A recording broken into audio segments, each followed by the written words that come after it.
Hey y'all, my name's Angelica Rubio, State Representative for District 35, representing the city of Las Cruces, and this is a Spill the Beans with Rep. Rubio. Y'all, so I've been laid out most of the week this week with a knee injury, unfortunately, which means that I've had a lot of time to think and a lot of time to sit with some responses that I've received from a piece that I wrote last week and that I published around the issue of candidate viability. If you haven't read it, check it out. You can subscribe to my Substack at Rubio NM35. You just have to go to Substack, do a search, and subscribe. I'm trying to write at least weekly if I can. The responses were really interesting. I even had somebody from Vancouver, Canada, subscribe, and they felt the piece pretty deeply. But I also received some responses from folks who felt called out. They thought that I had that I was a gatekeeper and that I should respect the gatekeepers, which proved my post in the first place. But that's not why I wanted to come on here. The reason that I wanted to come on here is because for me, this piece and the responses sort of cracked open something much bigger. And it's a question for me that's big, which is, why is there a line in the first place? And you all know the line. It's left, right, meeting in the middle. It's this whole architecture that exists here in the United States and around the world. And so I've been asking myself a lot of these questions this week. And the question of what if the line itself is the problem? Not the people along the line. I mean, they're problematic, but the line itself, that the line itself is a problem. Because this week, while I've been laid up, I had a really interesting conversation with someone who is a colleague. We don't share the same party. We don't share the same voting history or anything like that. But yet they are very concerned about the trajectory of the way that the country's moving, particularly at the federal level. They also didn't vote for Trump, so there's that. And it was this conversation specifically was a reminder of my organizing life, my life as a community organizer when I'm not at the legislature.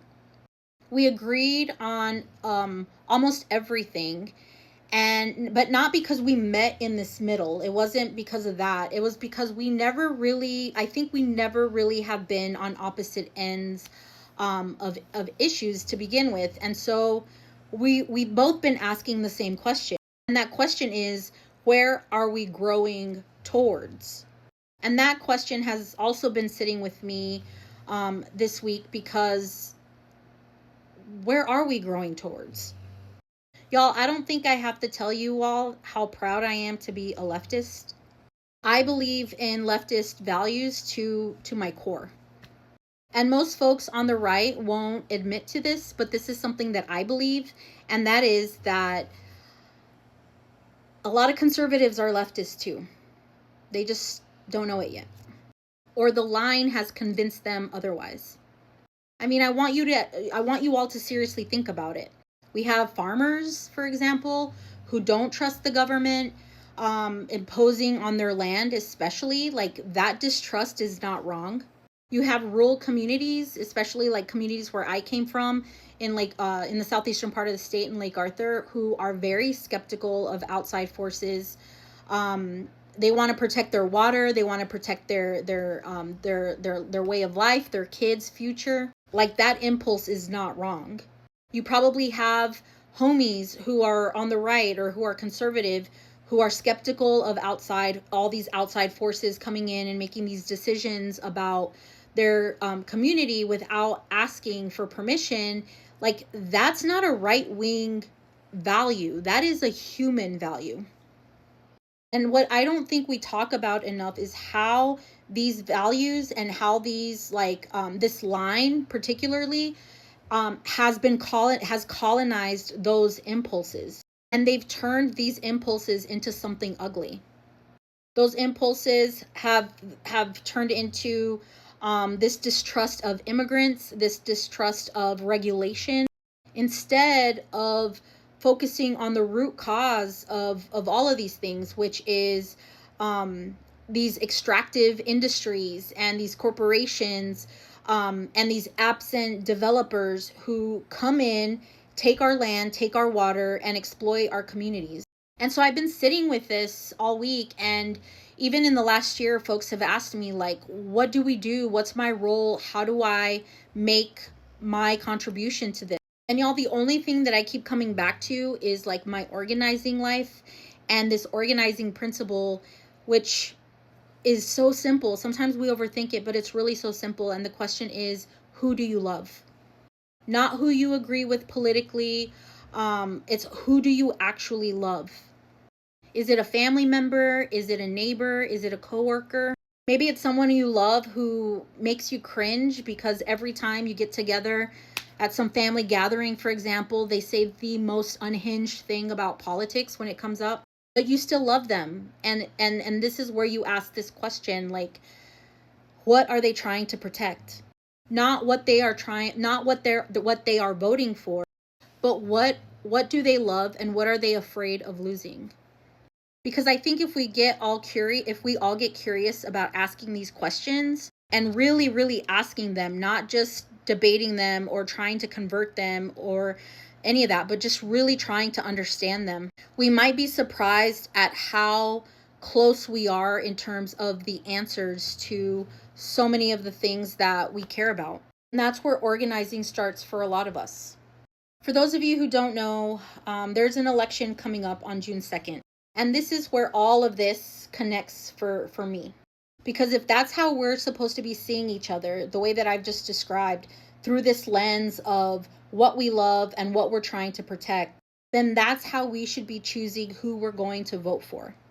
Not which box they check in terms of their party line, but who showed up before it was easy. Who has been asking the right questions, and who do they love, and what are they willing to fight for? Because the candidates that I'm supporting are not just running because they're Democrats. They're running as people who are rooted, who were never on this line to begin with, who have been in these communities long before anyone handed them a ballot petition. And that's what I'm asking you to look for as we approach this election on June 2nd. Not the candidate who performed viability for the right institution, but the candidate who's shown up for our people. Because this is what I've learned in the last 10 years that I've been serving in the New Mexico State Legislature. We use these institutions to pass legislation like House Bill 9, the Immigrant Safety Act, while the community on the outside organizes to end immigration detention at Otero County. We use these county commission seats to address accountability and transparency, especially when it comes to things like Project Jupiter, while the movement outside builds the pressure that we need necessary to make these questions matter, impossible to ignore, inside and outside at the same time. But it only works if the person on the inside is rooted with the communities that are organizing on the outside. And so I want to leave you with this. We are in a moment in history that is asking us to do something. It's exhausting. I know it's exhausting. I feel the weight even as I lay here injured. But this moment is asking us to figure it all out together. And y'all, I'm not talking about sitting down with fascists and working things out. I'm talking about sitting down with your cousin, with your primo, with your tío, those folks who are unsure about why we got here in the first place. The people we grew up with, the people that we love, offline, in person, away from the algorithm that profits by keeping us on the opposite side of the line. Because it's those conversations where we're going to figure it out, y'all. So think about who you're going to reach out to. Who do you love? June 2nd are the primaries, y'all. Early voting starts in the next couple weeks.